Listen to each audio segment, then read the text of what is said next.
Tenzi kozowarini musati masvika moyo yedu yaneta nekubumirira yowarini yonguwa inopenya kwazvo kupenya kwembirine kuonekwa kwenyu kozowarini tenzi mubude kumusha matononoka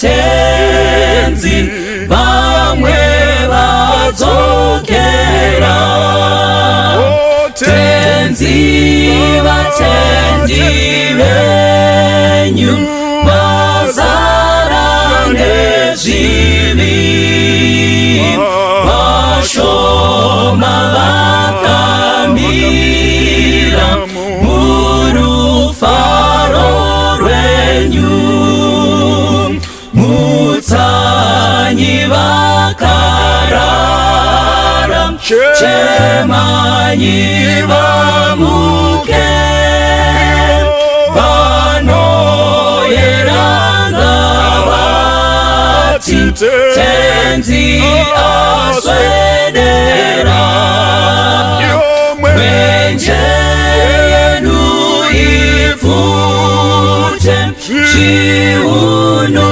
zvisungwe vese vagadzirire kumuona tenzi mutsanyi vakarara chemanyi vamuke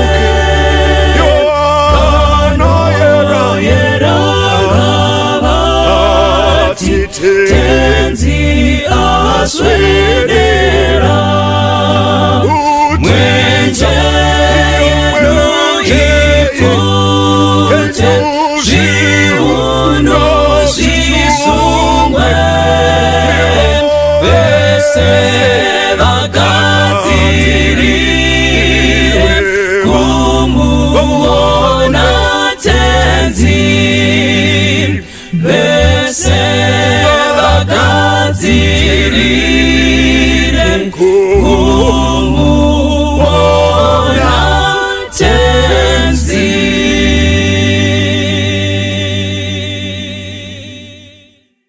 Kwaziso kwamuri vatereri vedu tinoda kukuchingamidzai kuchirongwa chedu Health Matters with Dr. Alaisa. Ini ndinonzi Dr. Alaisa Mbiriri. I'm a lifestyle medicine specialist. Ndinobatsirana nevanhu vane chronic conditions kumodify lifestyle yavo kuti zvirwere zvidzokere kumashure kana kuti zvirwere tizvimanage. Pachirongwa chedu Health Matters tinokurukura nyaya dzakasiyana siyana pamusoro peutano tichiverenga mubhaibheri shoko raMwari. John anoti beloved I pray that you may prosper in all things even in your health. Chidiso chavo Mwari kuti tive neutano hwakanaka. Isu sevanhu tinofanira kuita pese patinogona napo kuti tichengetedze utano hwedu nekuti miri yedu itemberi yemweya mutsvene. Pachirongwa chedu chanhasi tiri kuda kuti tikurukure pamusoro pekuti tingachengetedza sei vana vacheche vanenge vazvarwa nanamai vari COVID positive. Pachirongwa chedu toda kuchingamidza chiremba vatinavo chiremba Dr. Madzima tinokuchingamidzai kuchirongwa chedu. Kwadzisai vatereri vedu mobva mangotitsanangurira kuti munoitwa ani munobata muri kupi. Tinotenda tinokwazai vatereri. Ndinonzi Dr. Madzima ndinoshanda ndiri kuChinoi Provincial Hospital. Ikoko ndiri GMO kana zvoreva kuti Government Medical Officer kana GP. Tinoda kukutendai. Pachirongwa chedu chanhasi toda kuti tikurukure pamusoro kuti tingachengetedza sei vana vacheche vari kuzvarwa nanamai vane COVID covid yatekeshera pakati pedu maybe tombotaura kuti covid chii tongoita zvedu karikepi ndinodayira vateereri vedu tese covid tinoiziva asi regai tingotanga kungotsanangura kuti covid iyi chii zviri kufamba sei panyaya dzecovid. Tinotenda kuti vazhinji tikangoti covid vanoziva zvazvakureva. Tichingodzokora mashure kuti covid chii, chinurwere chiri kukonzerwa nechipukanana kana kuti virus inonzi SARS-CoV-2. Ichochi ndo chinokonzera chirwere chatinoti covid. Tingangoenzanisa ku relationship yacho zvakafanana neHIV neAIDS. HIV chipukanana ndo chivirus chinokonzera chirwere cheAIDS, saka chimwe chetezvo ndo covid. And aifiwa vazhinji vakuziva kuti masymptoms ayo, kuti vanhu vanobata vachizonzwa papi zvichizodii, hazvamu vanhu vakuziva. Saka pachirongwa chino toda kuti tikurukure pamusoro pekuti tina ana mai vamwe vari kubatwa necovid pamwe apa mazuva ekuda kusununguka. And zviri kubva zvatopa confusion mudzimuri kuti vana vacho tonovaita sei kana mai vakabatwa covid pakusununguka, ende pamwe pacho variko here ana mai vari kubatwa necovid pakusununguka kana before kusununguka uku zviri kufamba sei? Zvedi iri kutobata vanhu vazhinji. Dzimwe nguva tinoti zvinenge zviri incidental.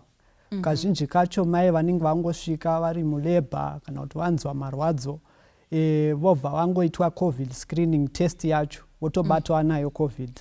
Dzimwe nguva vanotouya vachitorwara, vane masymptoms acho, vana chikosoro, kupisa mwiri, kuzarirwa, vobva vaitwa screening yacho yecovid vobva vabatwawo zvakare.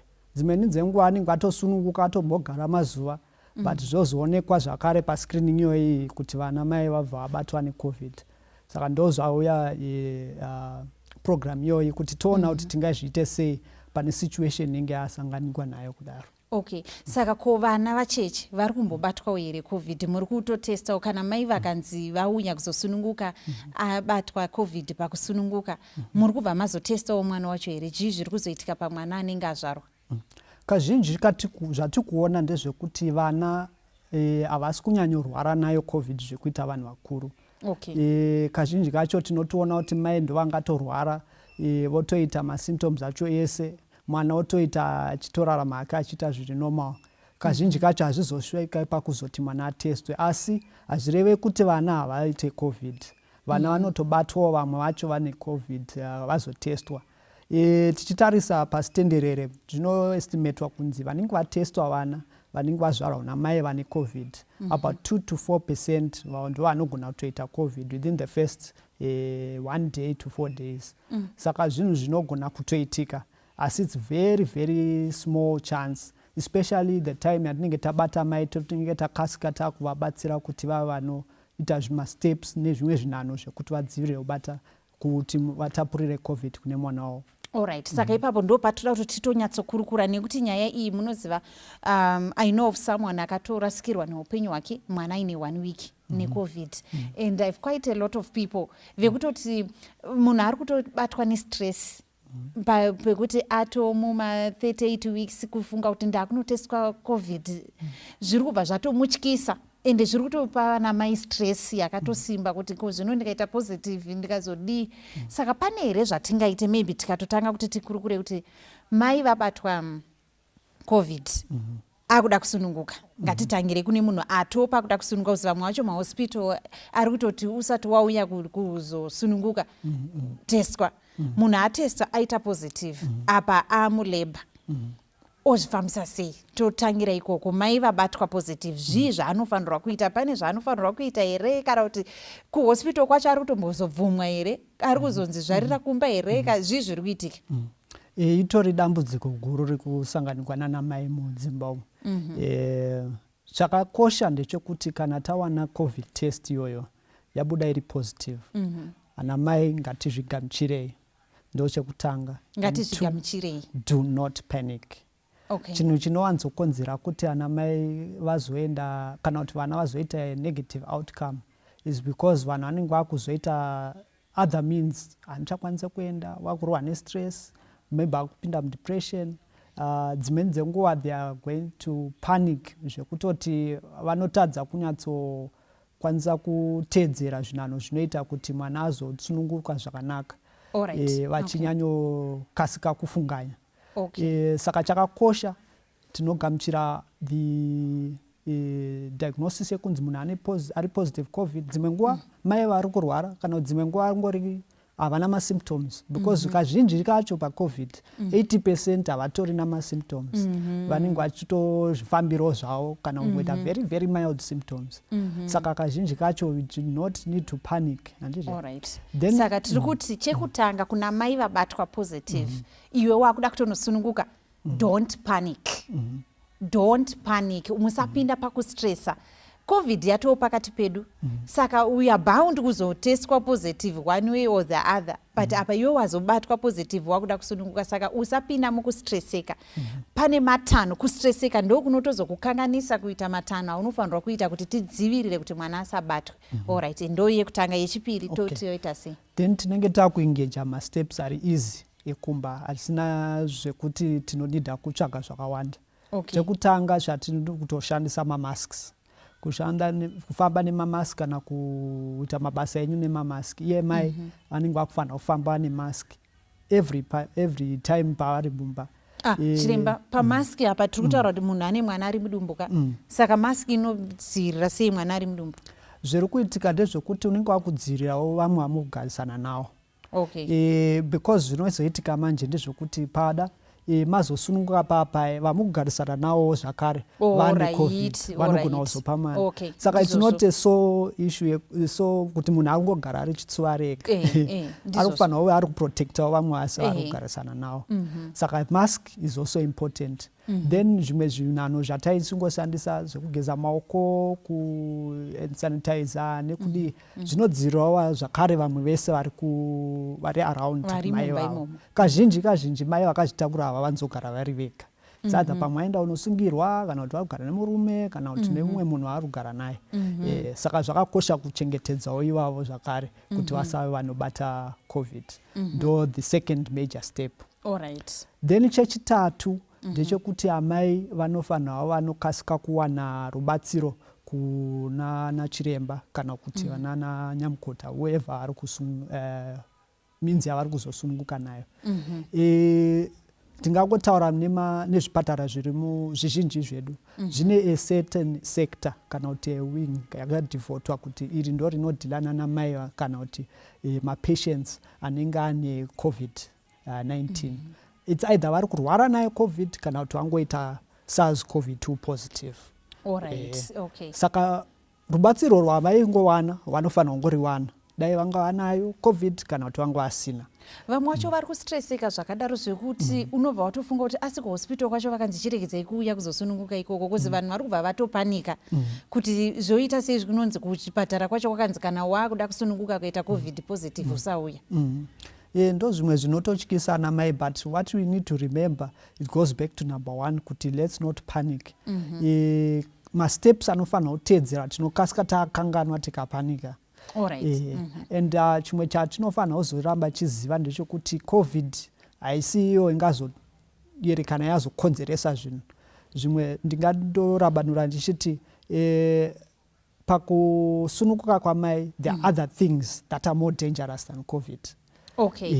Saka it's important for us kuti isusu sana mai vanenge vakazvitakura kuti tive tikasike taenda tawana kusununguka muzvipatara kana kuti mune ma-designated health facilities, because munowana rubatsiro rwezvimwe zvinhu zvisinei neCovid, because ndo zvinonyanya kukonzeresa kushaika kweupenyu hwamwana kana kuti hwamai. Ndizvozvo.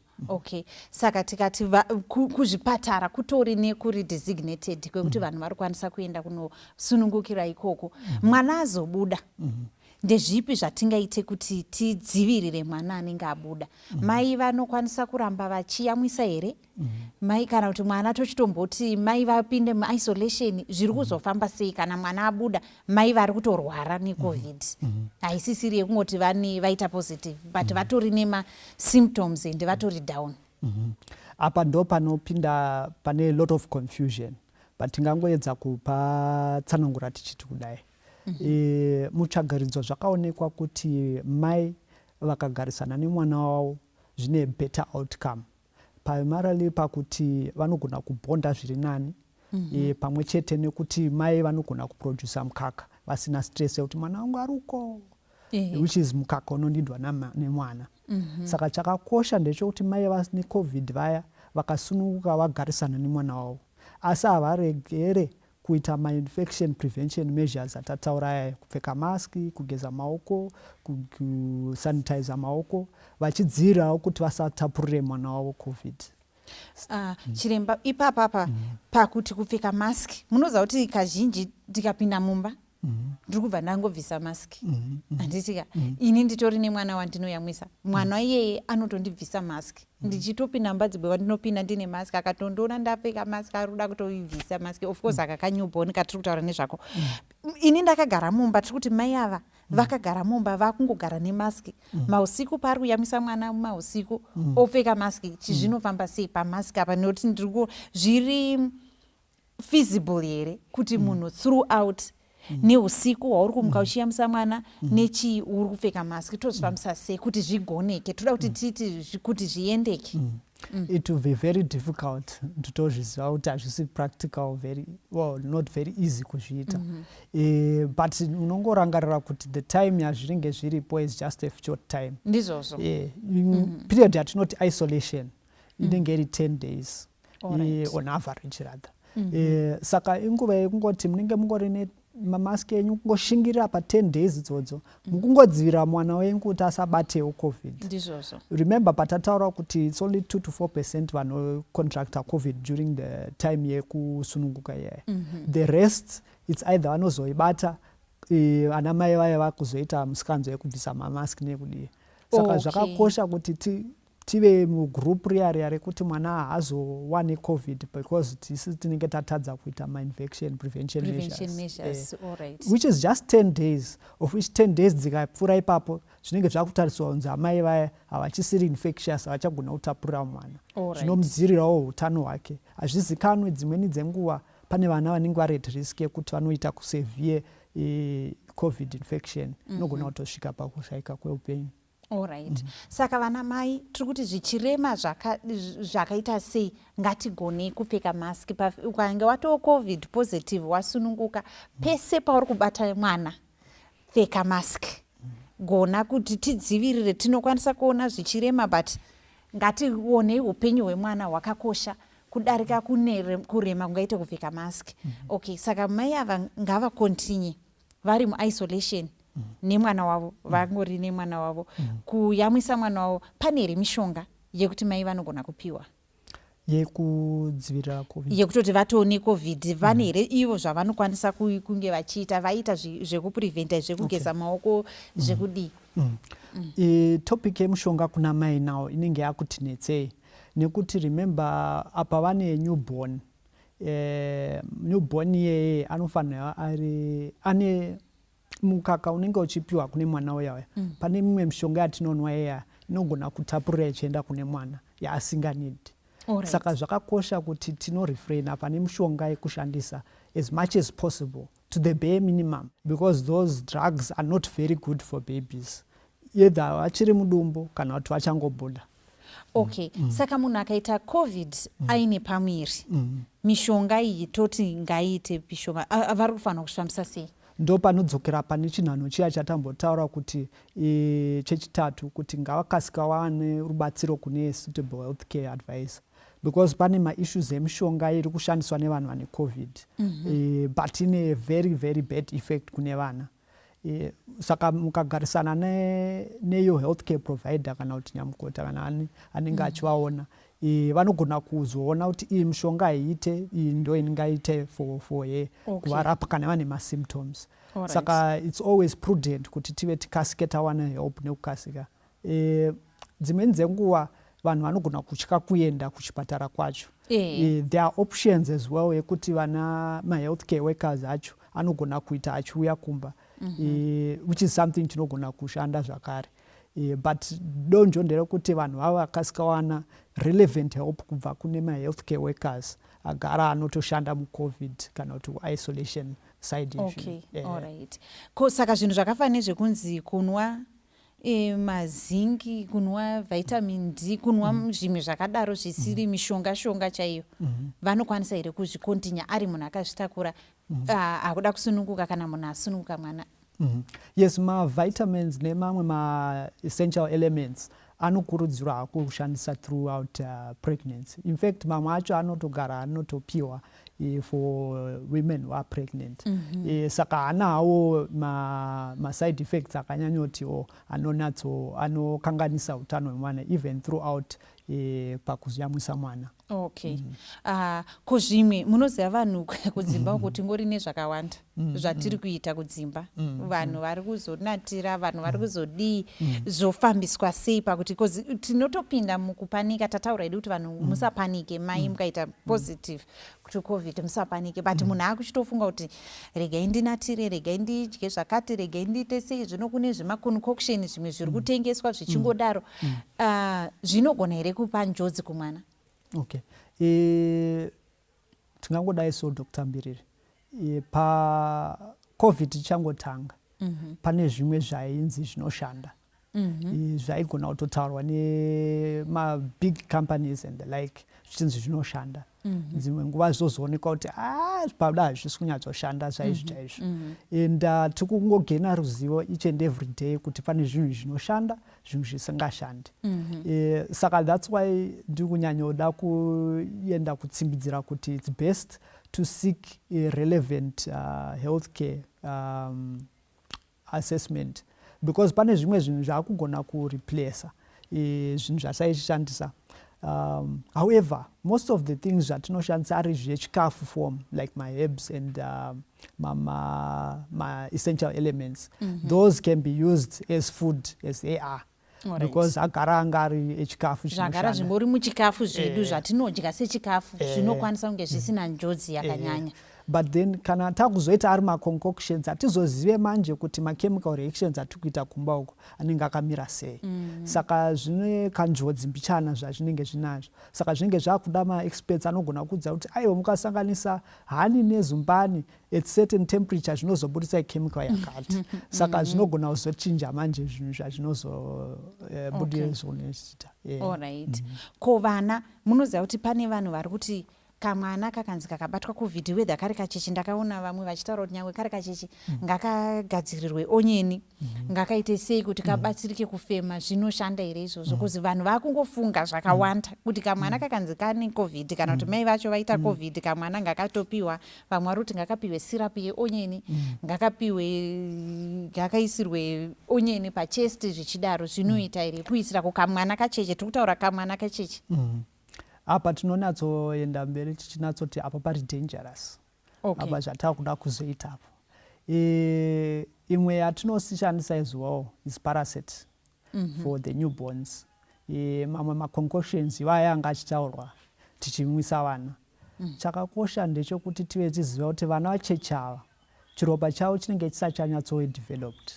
Alright. Zvinhu zvatinovapa nemadosi atinovapa iwayo ekumba. Zvine njodzi huru isingaite. Ndingakutokuudzai mamwe mascenarios atakasangana nawo muzvipatara evana vakazotopinda ma-ICU vapiwa zvinhu zvakangodaro because their bodies are not well equipped to handle such chemicals. Okay. Saka zvakakosha kuti tive tinorefrain as much as possible from giving them zvinhu zvakangodaro. Mushonga wemwana muchechi, mukaka wamai. Alright. Mushonga wemwana muchechi, mukaka wamai. Saka na mai nyangwe muri positive to covid yamwisai mwana, ende tinotoziva kuti pamukaka wekutanga uya unenge utori high nema antibodies anoshanda kudzivirira mwana, ende throughout pese pamukaka wese unenge uinawo masoja anobatsira mwana kuti adzivirire zvirwere izvi. Ko apa tikuti mai pavasununguka mwana, zvimwe zvacho havasi kugona kuzviitira vega, kuzi munhu achangobva muzvere, achangobva kusununguka. Saka isolation inonyatsobuda here pamuzvere? Ipa panogona kuti netsei, but zvinenge zvakudzokera back kuti akambobatwa vana anani. Dzimwe nguva vaive vari kumba kwaamai vavo vachichengetwa, vaenda ikoko setsika dzedu. vakatesta ari positive kazhinji kacho tinovanzoconsider kuti the whole vanhu vese vavari kugarisana navo vato covid positive until proven otherwise. Alright. Saka mhuri yacho yese inenge yakugara iri paisolation. Saka zvakakosha ndezvokuti vaya vasiri kurwara in essence vanenge vachichengeta amai ava muzvere but vachiobservawo zvakare ma-infection prevention kuti vasapasanuri kune mwana. Okay. Saka zvakakoshawo zvakare ndezvokuti vasave vanoona kunge nguva iyoyi yekuve mu-isolation ndeyamai chete kana kuti ndeyamwana chete but the whole family in essence.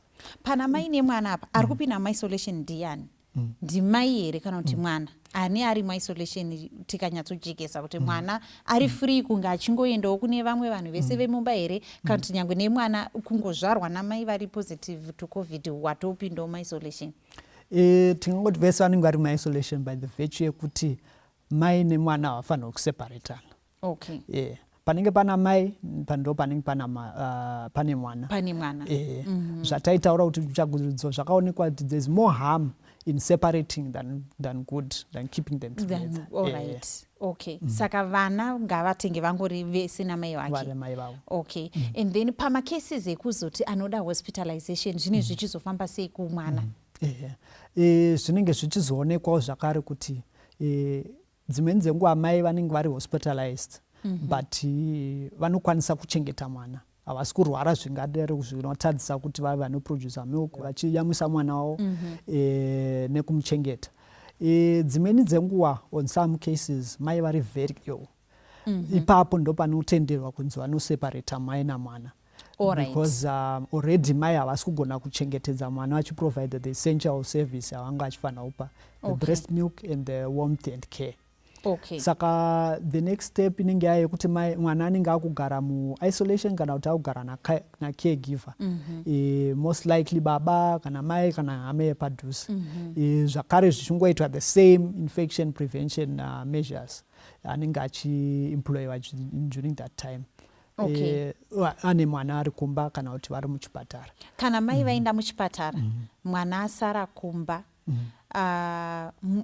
pavari kudzokera kumba vari kukwanisa kusvika vachibva vangotora mwana wavo here kana kuti vari kumbofanirwa kunge kusvika tazonyatsoona kuti varight? Dzimwe nguva depends nawo kuti vanenge vapedza isolation period yavo here, infectious period yavo ye10 days here vachiri muhospital. Kana kuti havasati, kana vapedza ichi zvinongodzokera back to normal. Kana vange vasati, back to the mask, back to the hand sanitizing, vachingoyamwisa mwana wavo vachimuchengetedza vari kumba. Okay. Ko pane vanhu maybe tikadzokera kune vanhu vane pamwiri nevanhu vari kuyamwisa tiri kutarisa nyaya yevaccine. Takambotanga tichinzwa kuti munhu ari kuyamwisa kana kuti munhu ane pamwiri haafanirwe kuvaccinatwa. Zvichirizvo here panyaya yevaccine zviri kufamba sei? Tinotenda nemubvunzo. Panguva ino yazvave sekutaura kwatamboita kuti zvinhu zvaakuita zvichichinja. Vana mai vakazvitakura nana mai vari kuyamwisa vana vakutenderwa kuvaccinatwa.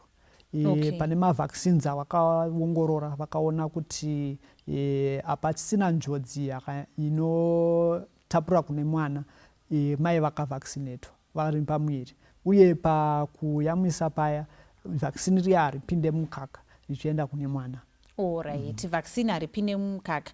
Okay. Saka iko kamwana kangozvarwa aka tiri kudi kubva tangovaccinatwawo sekuvaccinatwa kuri kuitwa BCG kozi tatongo mucovid iri akati adii tachingoti tuvana utu ngatibva tavaccinatwa.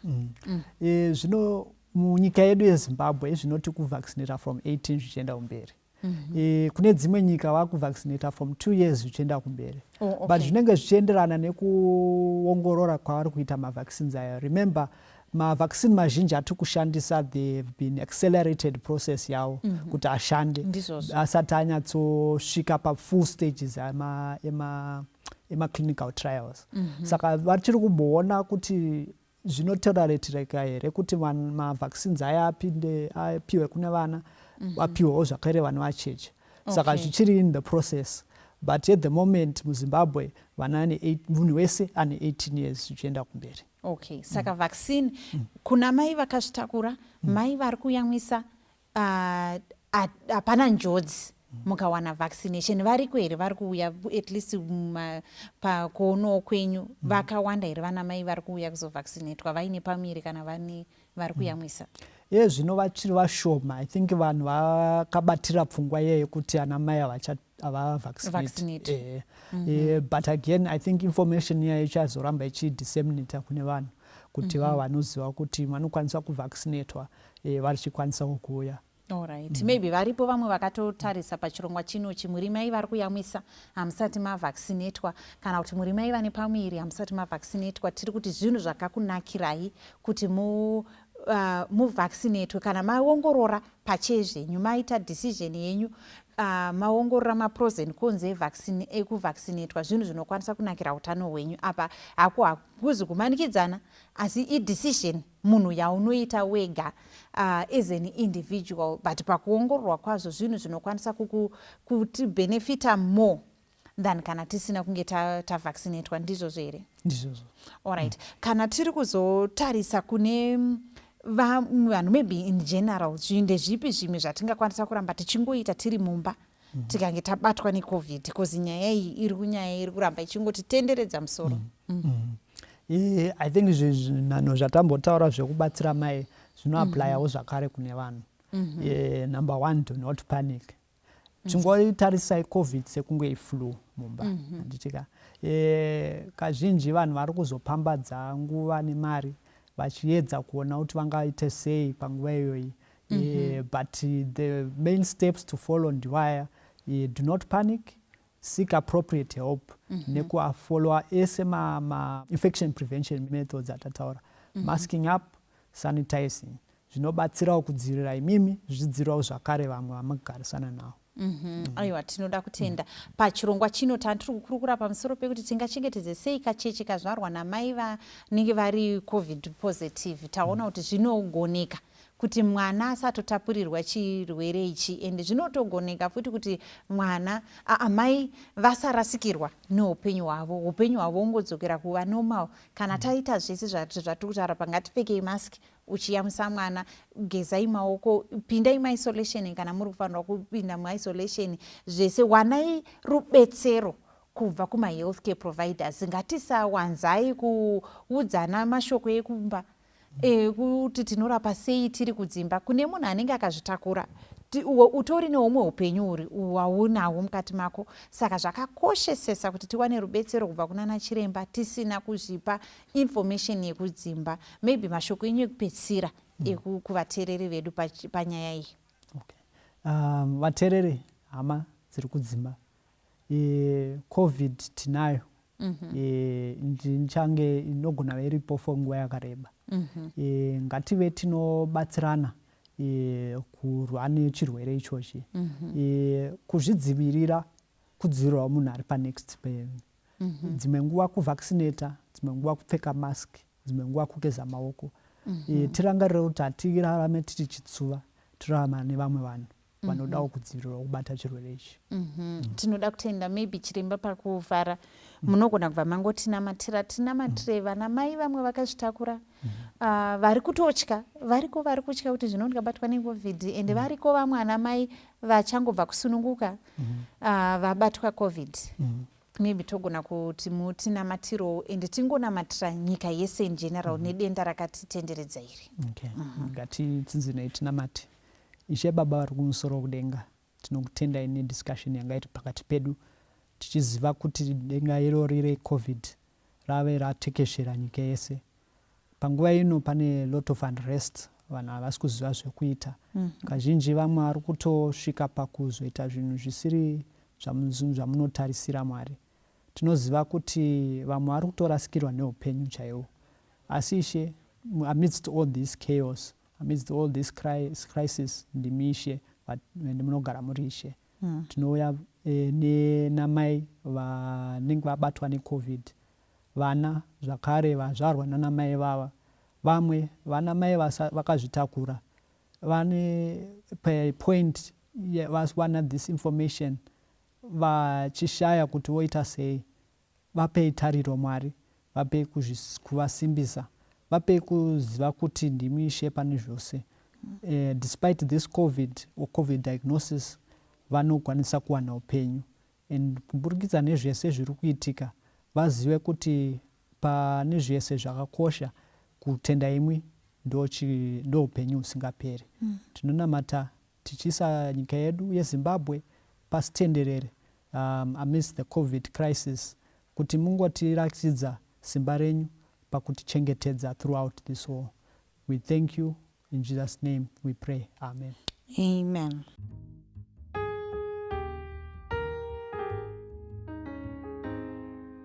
Nditwe tenzi uwene mtaneni unambududuri uya weya wangu unodisa imwi unambududuri uya ndapumuka kure kumakomo ndapumuka kure nemusha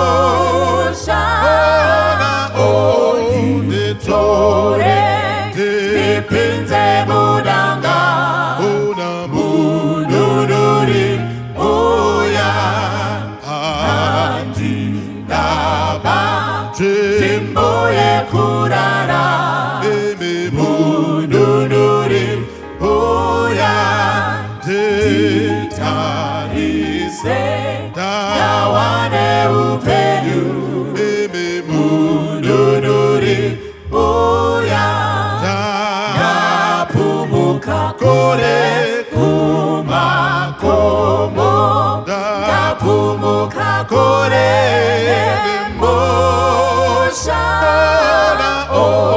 unditore ndipinze mudanga unambududuri uya nzira yangu inonditamudza mududuri uya ndakatarisira rudo rwenyu mududuri uya ndapumuka kure kumakomo ndapumuka kure nemusha unditore ndipinze mudanga mududuri uya usarase kuzvishora kwangu mududuri uya unambudinzwemu kunamata kwangu mududuri uya ndapumuka kure kumakomo ndapumuka kure nemusha unditore ndipinze mudanga mududuri uya ndapumuka kure kumakomo ndapumuka kure nemusha